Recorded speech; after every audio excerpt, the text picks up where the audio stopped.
एक दिव्य आकाश गंगा में श्री कृष्ण का विराट रूप और मां काली की ऊर्जा मिलकर ब्रह्मांडीय शक्ति को प्रकट कर रही है।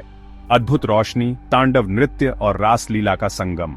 धुंध से भरे रहस्यमयी वातावरण में मां काली और श्री कृष्ण का संगम, एक ही चेतना के दो अलग अलग रूप, एक रास रचाते हुए दूसरी तांडव करते हुए। महाभारत युद्ध के बीच अर्जुन को श्री कृष्ण का विराट स्वरूप दिखता है, उसी समय दूसरी ओर मां काली संहार मुद्रा में। क्या ये दोनों एक ही शक्ति हैं? आकाश में जगमगाते तारे, अनंत ऊर्जा के प्रवाह में श्री कृष्ण और मां काली का रूप एक दूसरे में परिवर्तित हो रहा है। एक मोहक और आकर्षक, दूसरा रौद्र और संहारक। एक मंदिर के भीतर ध्यानस्थ ऋषि को दर्शन होते हैं। श्री कृष्ण और मां काली एक ही ब्रह्मांडीय शक्ति के रूप में प्रकट हो रहे हैं। ऊर्जा की तरंगे फैल रही हैं। श्री कृष्ण की बांसुरी से निकलती दिव्य ध्वनि और मां काली के डमरू की गर्जना, दोनों मिलकर समय और ब्रह्मांड के रहस्यों को प्रकट कर रही हैं। रंगीन और चमत्कारी आकाश में दिव्य प्रकाश के बीच कृष्ण और काली के चेहरे एक दूसरे में परिवर्तित होते जा रहे हैं। सत्य क्या है? कौन किसका रूप है? तांडव नृत्य करती मां काली, चारों ओर प्रलय का दृश्य। अचानक ब्रह्मांड में कृष्ण प्रकट होते हैं और प्रेम की लहरें पूरे जगत में फैल जाती हैं। क्या दोनों एक ही हैं? रहस्यमयी गुफा के भीतर प्राचीन ऋषि ध्यान में लीन। अचानक प्रकाश का विस्फोट और उसमें से प्रकट होते हैं श्री कृष्ण और मां काली एक ही ऊर्जा के रूप में। पुराणों की गहराई में छिपे रहस्यों को उजागर करता एक एनिमेटेड वीडियो। क्या श्री कृष्ण और मां काली वास्तव में एक ही शक्ति के रूप हैं? क्या ये सच है कि भगवान श्री कृष्ण मां काली के अवतार है? क्या मां काली ही कृष्णा बनकर सारी लीलाएं रच रही थी?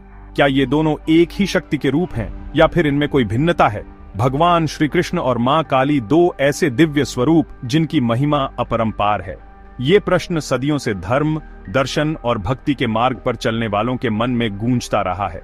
सनातन धर्म का रहस्य यही है कि हर देवी देवता ब्रह्म की ही विभिन्न अभिव्यक्तियां हैं, जो समय, परिस्थिति और आवश्यकता के अनुसार अलग अलग रूप में प्रकट होती है। श्री कृष्ण प्रेम, करुणा और लीला के रसिक स्वामी है।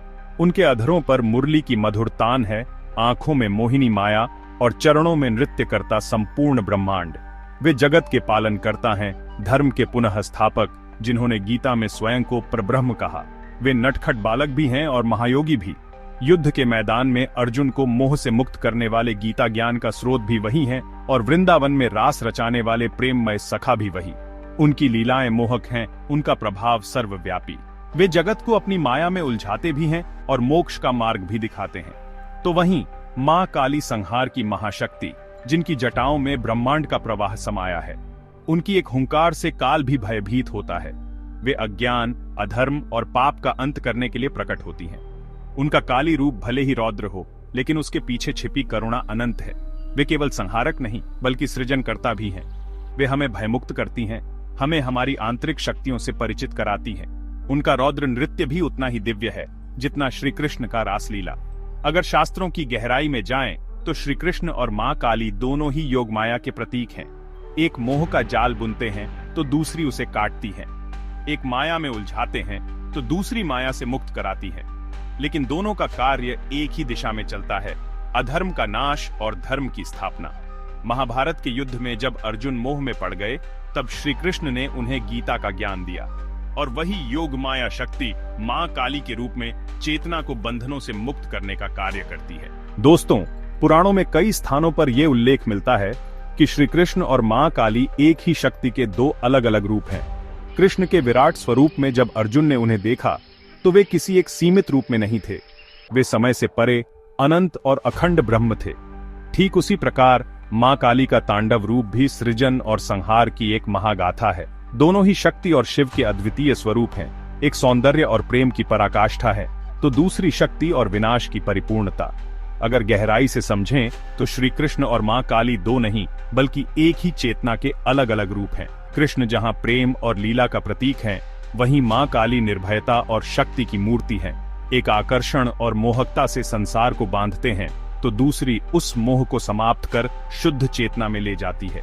किंतु इन दोनों के मूल में एक ही शक्ति काम कर रही है, जो संपूर्ण ब्रह्मांड में व्याप्त है, जो सृष्टि, स्थिति और संहार तीनों को संभालती है। यही सनातन सत्य है कि हर देवता एक ही परब्रह्म के विभिन्न रूप हैं, जिनकी उपासना हम अपने अपने भाव और आवश्यकताओं के अनुसार करते हैं।